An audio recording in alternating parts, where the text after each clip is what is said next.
Bienvenue, si vous nous rejoignez dans 64 minutes, place désormais à notre grand angle.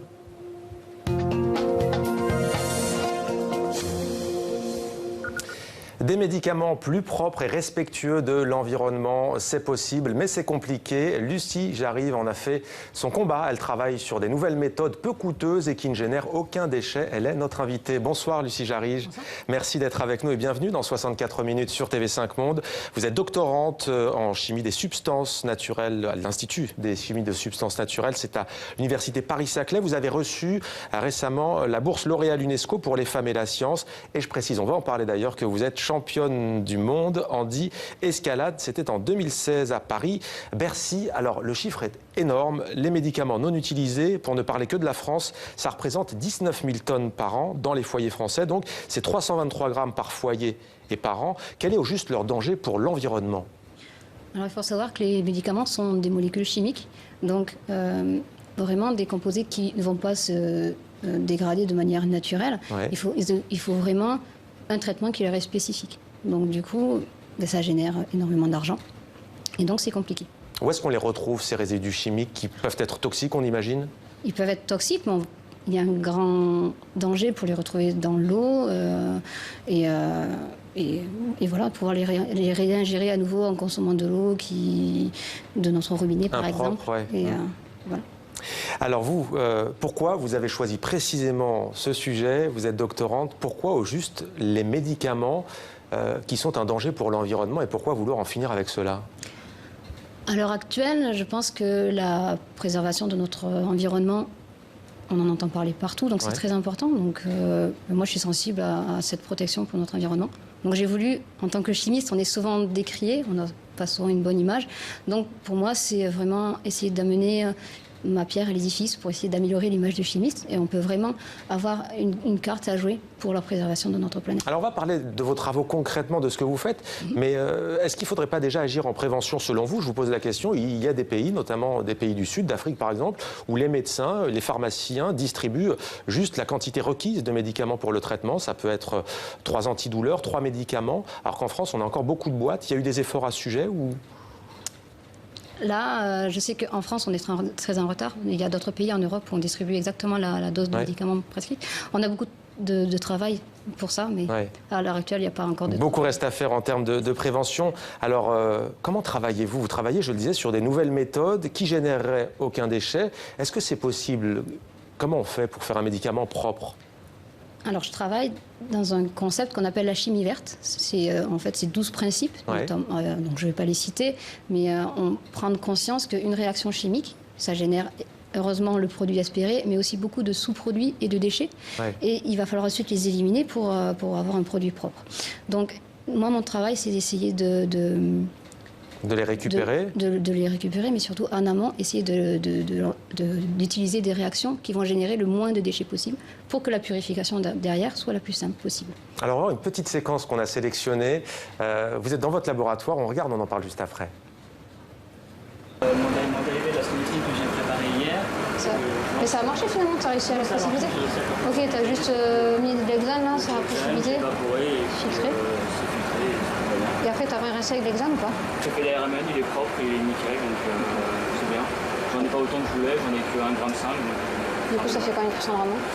52, avec le produit qu'on a commandé, le bromo nitroanisole, que je vais utiliser avec ça pour faire mon dérivé de l'indole avec un dérivé méthoxy. C'est plus de pression peut-être, comme Coralie, elle a mis aussi à me faire comme ça. Il faut 100 bars. Voilà, on inverse les rôles. Là, c'est vous qui posiez les questions. On imagine que c'est votre collègue. Est-ce que vous pouvez nous raconter cette séquence?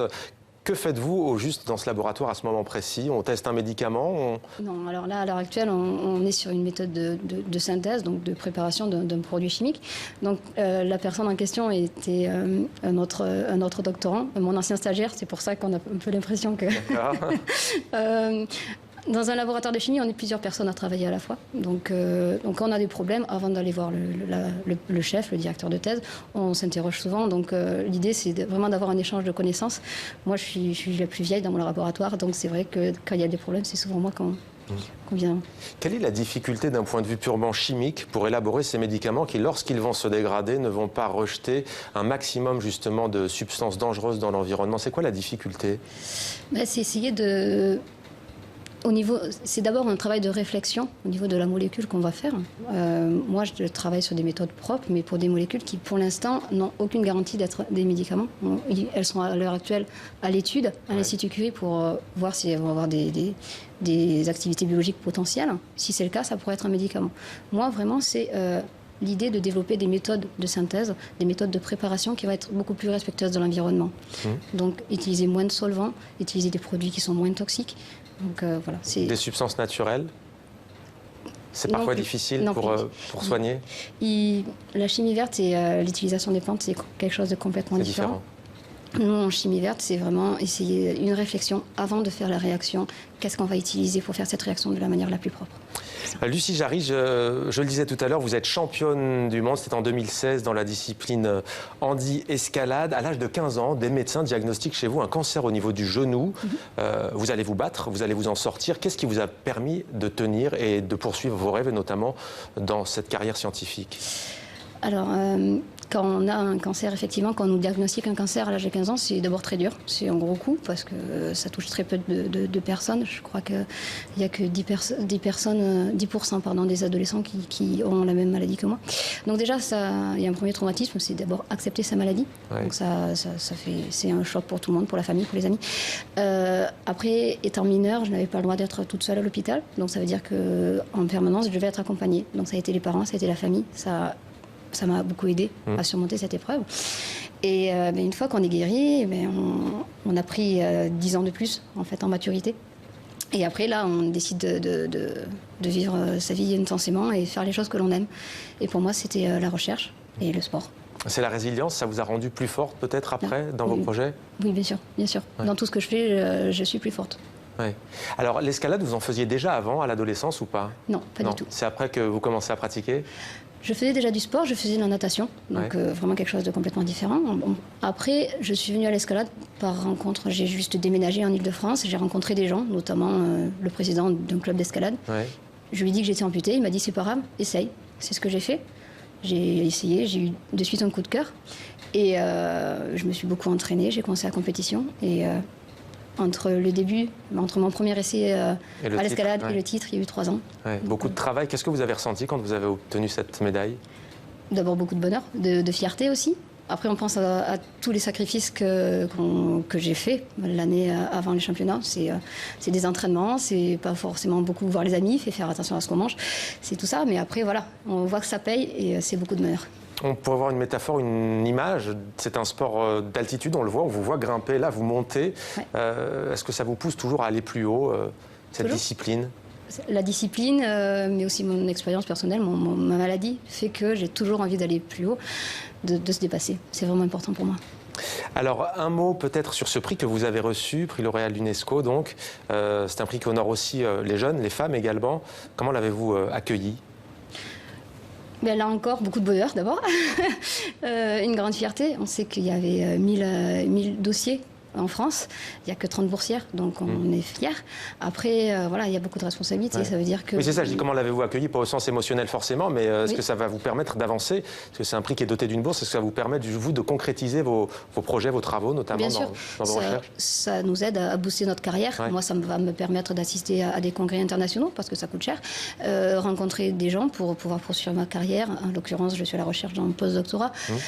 Voilà, essayer d'établir des collaborations. Donc, effectivement, ça nous aide beaucoup pour la suite dans notre recherche.